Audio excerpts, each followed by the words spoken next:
नमस्कार दोस्तों। हमने क्लासों में अध्याय 5 शुरू किया था, जो अध्याय क्लास 7 सामाजिक विज्ञान का है। और इसी कड़ी में हम लोगों ने देखा था साम्राज्यों का उदय। और इस अध्याय में हम लोगों ने सबसे पहले जाना था कि साम्राज्य क्या होता है और साम्राज्य का उदय कैसे हुआ, उन्होंने भारतीय सभ्यता को कैसे आकार दिया। इसमें हम लोगों ने देख लिया था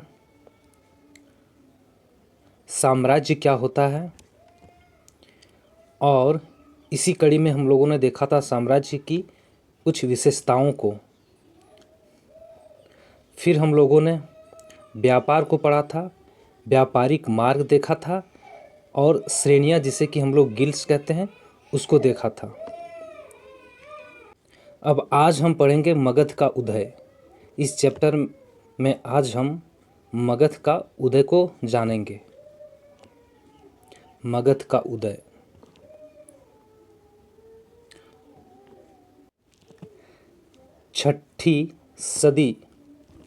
छठी से चौथी शताब्दी सामान्य संवत पूर्व का काल उत्तर भारत में परिवर्तन का समय था। इससे पूर्व हम महाजनपदों, उत्तर तथा मध्य भारत के बड़े गणराज्यों और उनकी सभा व्यवस्थाओं का संक्षेप में अध्ययन कर चुके हैं। हमने पिछली वीडियो में क्या अध्ययन कर लिया था? जनपद के बारे में। महाजनपद काल क्या था, यानी कि महाजनपद क्या था, और उत्तर भारत तथा मध्य भारत के बड़े बड़े जो गणराज्य थे उसकी जो सभा की व्यवस्थाएं थी, उस चीज़ का अध्ययन हम लोगों ने पिछले क्लास में कर लिया था। इन्हीं में से एक था मगध, आधुनिक दक्षिण बिहार और उसके आसपास का क्षेत्र, जो एक महत्वपूर्ण राज्य के रूप में उभरा और कई राज्यों का विलय कर भारत के प्रथम साम्राज्य की नींव का आधार बना। प्रारंभिक शक्तिशाली राजाओं में अजातशत्रु का नाम उल्लेखनीय है, जिसने मगध को शक्ति के केंद्र के रूप में स्थापित करने में अत्यंत महत्वपूर्ण भूमिका निभाई। पिछले अध्याय में हम लोगों ने जाना था जनपद, उसके बाद जनपदों को मिलकर महाजनपद बना था। और महाजनपद कितने थे? 16 महाजनपद थे, जो उत्तर भारत में इनका विस्तार था। और इन जनपदों के अलावे हम लोग मध्य भारत के कुछ गणराज्यों को भी देखा था। और ये जो 16 महाजनपद थे, उसी में से एक जनपद था मगध। और ये मगध कहाँ था? अभी का जो बिहार है उसका दक्षिणी भाग का क्षेत्र में ये मगध था। और ये जो मगध महाजनपद था, ये एक बहुत बड़े महत्वपूर्ण राज्य के रूप में आगे चलकर उभरा। बहुत सारे राज्यों या कहिए कि महाजनपदों को विलय करके, यानी उसे जीतकर कहिए या किसी भी तरह से उसका विलय करके भारत का जो प्रथम साम्राज्य है उसका नींव या कहिए कि आधार बना। कौन सा महाजनपद? मगध अन्य महाजनपदों को जीतकर, उनसे युद्ध करके जीत के और बहुत सारे राज्यों का विलय करके एक बहुत बड़ा साम्राज्य स्थापित किया। और इस साम्राज्य को स्थापित करने में, साम्राज्य का नींव या आधार बनाने में अगर कहा जाए तो सबसे पहले जो शक्तिशाली राजा थे वो थे अजातशत्रु, और उनका नाम उल्लेखनीय है इन सभी कार्यों के लिए, जिसने मगध को एक साम्राज्य के रूप में बनाया। और मगध जो था वो एक शक्ति का केंद्र था, और ये शक्ति का केंद्र बनाने में अजातशत्रु का सबसे बड़ा हाथ था। अजातशत्रु वो सबसे प्रारंभिक शक्तिशाली राजा थे जिसने मगध को एक शक्ति का केंद्र बनाया और अत्यंत महत्वपूर्ण भूमिका निभाया इस साम्राज्य को स्थापित करने में।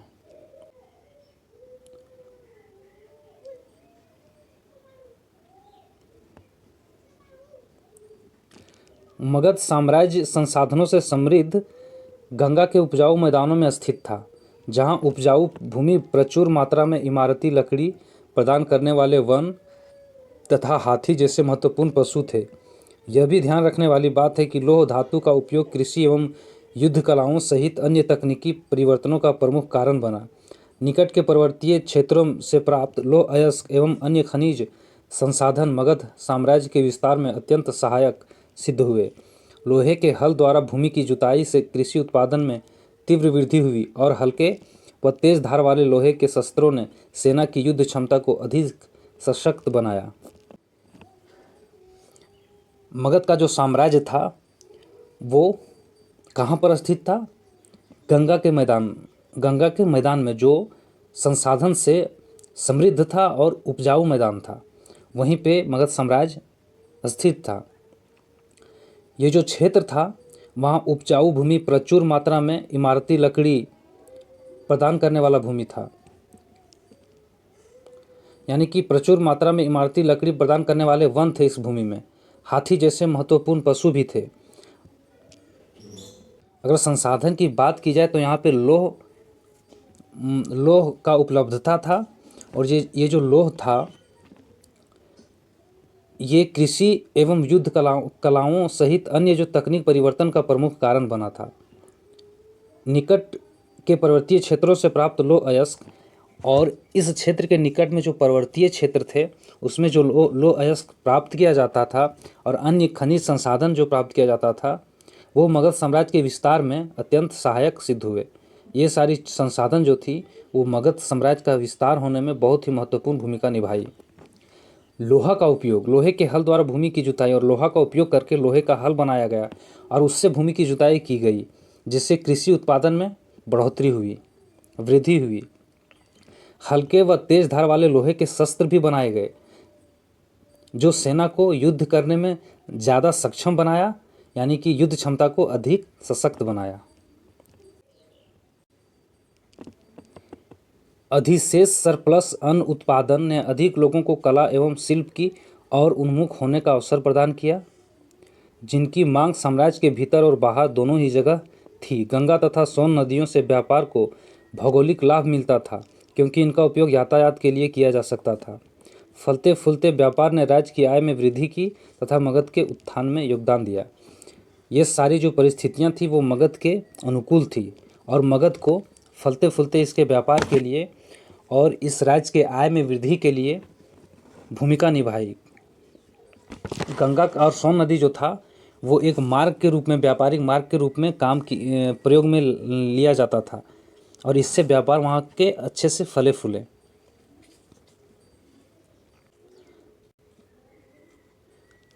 पाँचवीं शताब्दी सामान्य संवत पूर्व के लगभग महापद्मनंद मगध में प्रमुखता से उभरे और उन्होंने नंदवंश की स्थापना की। उन्होंने छोटे छोटे राज्यों को सफलतापूर्वक संगठित किया तथा अपने साम्राज्य का विस्तार उत्तरी तथा पूर्वी भारत में किया। जैसे जैसे उनकी अर्थव्यवस्था समृद्ध हुई, उन्होंने अपनी आर्थिक शक्ति के प्रदर्शन हेतु सिक्कों का प्रचलन आरंभ किया। ग्रीक विवरणों से यह भी ज्ञात होता है कि नंदवंश के पास एक विशाल सेना थी। जब पाँचवीं ईसा पूर्व की बात की जाए, 500 ईसा पूर्व की बात, तो लगभग उस समय महापद्मनंद एक मगध के प्रमुख राजा उभरे थे, महापद्मनंद, और उन्होंने नंदवंश की स्थापना की। उन्होंने छोटे छोटे राज्यों को सफलतापूर्वक संगठित किया, यानी कि जोड़ा अपने जो कहिए कि मगध में, तथा अपने साम्राज्य का विस्तार उत्तर से लेकर पूर्व में किया। जैसे जैसे उनकी अर्थव्यवस्था समृद्ध हुई, अर्थव्यवस्था अच्छी हुई, उन्होंने आर्थिक शक्ति के प्रदर्शन हेतु सिक्कों का प्रचलन किया। और जब उनकी उस राज्य की अर्थव्यवस्था, मगध का अर्थव्यवस्था जैसे जैसे अच्छी हुई महापद्मनंदन के कार्यकाल में, तो उन्होंने सिक्कों का भी प्रचलन आरंभ कर दिया। ग्रीक जो थे उनके विवरण से यह भी पता चलता है कि नंदवंश के पास बहुत बड़ी एक सेना थी। नंदवंश के विभिन्न लेखों से ऐसा प्रतीत होता है कि इस वंश का अंतिम शासक धनानंद अत्यधिक धनवान होने के बावजूद अत्यंत लोकप्रिय हो गया था, क्योंकि वह अपनी प्रजा का उत्पीड़न व शोषण करता था। नंदवंश की अगर बात की जाए तो उन्हीं के एक लेखों से पता चलता है, प्रतीत होता है कि इस वंश का अंतिम जो शासक था वो कौन था? धनानंद, जो बहुत ही धनवान था, और इसके बावजूद वो अधिक लोकप्रिय था। लोकप्रिय इसलिए कि उन्होंने अपनी प्रजा को बहुत उत्पीड़ित किया था और प्रजा का शोषण किया था, और इस कार्य के लिए वो अत्यंत कहिए कि प्रसिद्ध हुए थे। इससे नंदवंश की पराजय तथा विशालतम साम्राज्यों में से एक मौर्य साम्राज्य में इसके समाहित होने का मार्ग प्रशस्त हो गया। और इनके इस कार्यों से नंदवंश की पराजय, मतलब नंदवंश का हार, तथा विशालतम साम्राज्य जो था उसमें से एक मौर्य साम्राज्य में इसके समाहित होने का मार्ग प्रशस्त हो गया। यानी कि इनके इस कार्यों से नंदवंश की हार और मौर्य साम्राज्य जो है इसमें समाहित होने का, यानी कि मौर्य साम्राज्य के लिए मार्ग प्रशस्त कर दिया, इनके इस तरह के घनानंद के इस तरह के कृत्य के कारण। प्रसिद्ध संस्कृत व्याकरणाचार्य पाणिनि का समय भी लगभग 5वीं शताब्दी समान संवत पूर्व में ही माना जाता है। जब नंदों का राज्य था, उन्हें एक प्राचीन संस्कृत ग्रंथ अष्टाध्यायी की रचना के लिए जाना जाता है, जिसमें 3996 सूत्रों के माध्यम से संस्कृत व्याकरण के नियमों को संकलित किया गया। और यही वो समय था जब 5वीं शताब्दी समान संवत पूर्व, जब वहाँ पे एक व्याकरणाचार्य जिसे हम लोग पाणिनि कहते हैं, प्रसिद्ध हैं, उन्होंने एक संस्कृत ग्रंथ का, प्राचीन संस्कृत ग्रंथ का रचना किया था जिसका नाम है अष्टाध्यायी। और इसमें 3996 सूत्र थे, जिसके माध्यम से, इन्हीं सूत्रों के माध्यम से संस्कृत व्याकरण के जो नियम थे उसको संकलित किया गया था पाणिनि के द्वारा इसी काल में। अब हम लोग देखते हैं ग्रीक यानी कि यवनों का आगमन। जब भारतीय उपमहाद्वीप के पूर्वी भाग में स्थित मगध में विविध घटनाएं घटित हो रही थी, उस समय उत्तर पश्चिम क्षेत्र में क्या हो रहा था? यह भाग एक प्राचीन मार्ग के निकट स्थित था जो भूमध्य सागरीय क्षेत्र को भारत से जोड़ता था, और यहाँ अनेक लघु राज्य विद्यमान थे।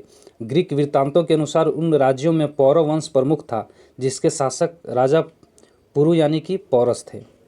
कह रहा है कि जब पूर्वी भाग में मगध स्थित है और उस भाग में बहुत सारी घटनाएं घट रही थी, तो ठीक उसी समय उत्तर पश्चिम भाग में क्या हो रहा था, इस चीज़ को बताने की कोशिश कर रहा है। तो उत्तर पश्चिम भाग में एक प्राचीन मार्ग था जो सीधा भूमध्य सागर क्षेत्र को भारत से जोड़ता था, जैसा कि हम लोग चित्र में देख सकते हैं। ये भारत है, भारत का उत्तर पश्चिम क्षेत्र, और इधर ही एक मार्ग जिसके बारे में चर्चा किया गया है वो भारत से जोड़ता था भूमध्य सागर क्षेत्र को। और यहाँ अनेक लघु राज्य विद्यमान थे, और इस जगह बहुत सारे राज्य थे, जिनमें से एक राजा थे पौरव वंश का प्रमुख, जिसका नाम था राजा पुरु यानी कि पौरस।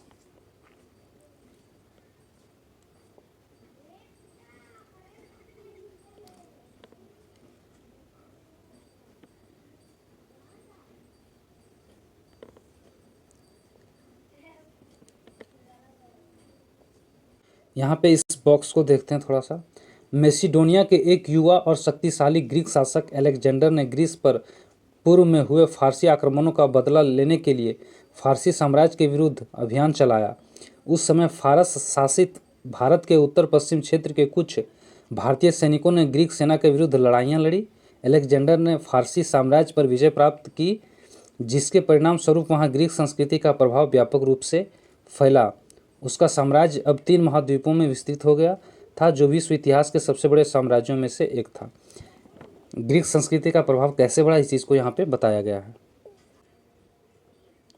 इसे अनदेखा ना करें। फारसी और ग्रीक साम्राज्यों में प्रांतों के शासक क्षत्रप थे। फारसी जो थे और ग्रीक साम्राज्य जो थे उसमें जो प्रांतों के शासक होते थे वो क्या कहलाते थे? क्षत्रप, जिन्हें सम्राट जैसे कि अलेक्जेंडर ने सुदूर प्रदेशों का प्रबंधन करने के लिए पीछे छोड़ दिया था। मात्र अधिकारी होने के बावजूद इन क्षत्रपों के पास महत्वपूर्ण शक्ति और स्वतंत्रता थी। क्या आप अनुमान लगा सकते हैं कि उनके लिए इतनी शक्ति का प्रयोग करना कैसे संभव था? चूँकि ये चैप्टर और लंबा हो जाएगा, इसलिए इसको यहीं समाप्त करते हैं। अगली जो टॉपिक है उसको हम अगले क्लास में पढ़ेंगे। तब तक के लिए धन्यवाद।